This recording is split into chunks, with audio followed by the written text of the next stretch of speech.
I hear this a lot. People say it all the time. Marriage is not a do or die affair. And honestly, I understand why people say it.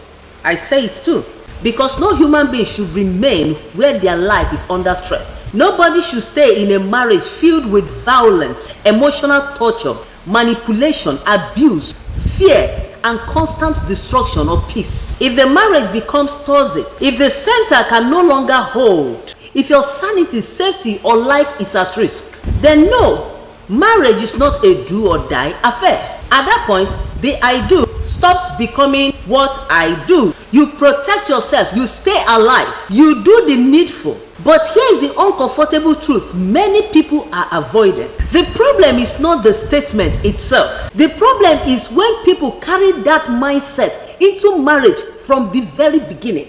That is where the danger starts. Because when someone enters marriage already telling themselves, well, marriage is not a do or die affair, they unconsciously enter with one leg outside the door.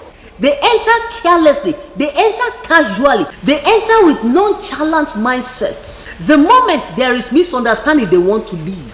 The moment voices are raised, they want to quit. Little disagreements become mountains. Simple issues become reasons for separation. Why? Because somewhere in their mind, they already prepared themselves not to build but to escape. And that mentality is destroying this generation. After all, marriage is not a do or die affair. Marriage is work. Marriage is responsibility. Marriage is not magic. Even when God joins two people together, it is still the responsibility of those two people to build what they have been given. A house does not build a home by wedding vows alone. It is not the I do that builds a home. It is the work. It becomes a home through patience, understanding, sacrifice, forgiveness, consistency, maturity, and deliberate effort from both partners. The Bible says in Proverbs 14:1, every wise woman builds her house. And the Bible says also in 1 Peter 3:7, husbands, dwell with them according to knowledge, giving honor unto thy wife as unto the weaker vessel. Notice something. Both people are given what? Responsibility. The woman is told to build. The man is told to handle her with understanding. So marriage was never designed to survive on selfishness. It survives on responsibility. That is why I believe we need to change the way we use this statement. Instead of putting marriage is not a do or die affair in front of marriage, put marriage first. Go into marriage with the mindset, we will build this, we will protect this, we will work on this, we will not throw this away because of small storms. This is the mentality that sustains homes. Because truthfully, when people say we ride here, we die here, what they really mean is commitment, not suffering, not abuse, commitment. It means we will keep working on this marriage till death do us part. Isn't that exactly what marriage vow says? Till death do us part. That is the original meaning of what? Commitment. Not perfection, not absence of problems, but the determination to keep building together. An African proverb says, a house is not built in a day, and a marriage is not sustained by feelings alone. Another says, when two logs stay together for too long, they eventually become one fire. Marriage takes endurance. Marriage takes intentionality. Marriage takes work. And let me say this clearly again before people misunderstand me.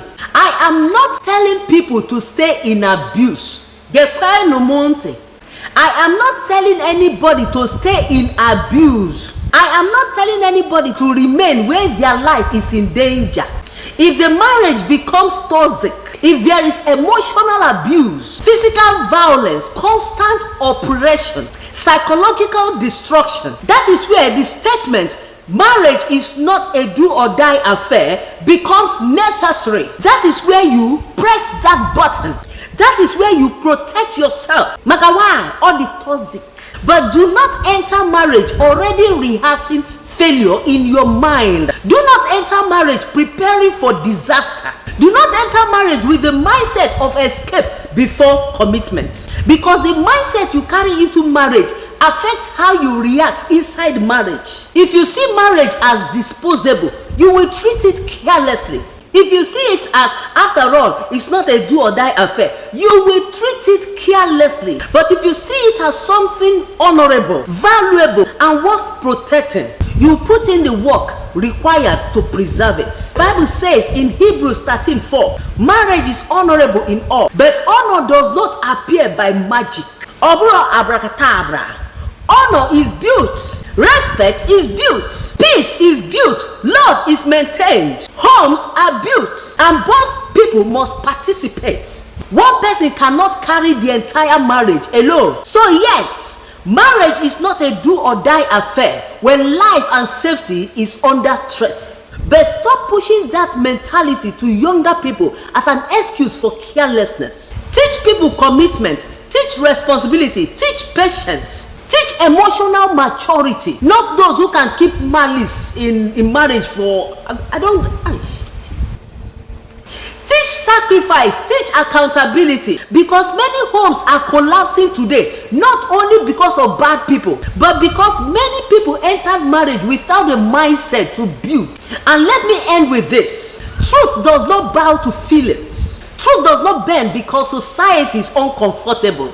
Truth does not adjust itself to carelessness, bias, pride, selfishness, or emotional convenience. Truth remains truth, even when it's unpopular, even when it confronts us, even when it exposes what people no longer want to hear.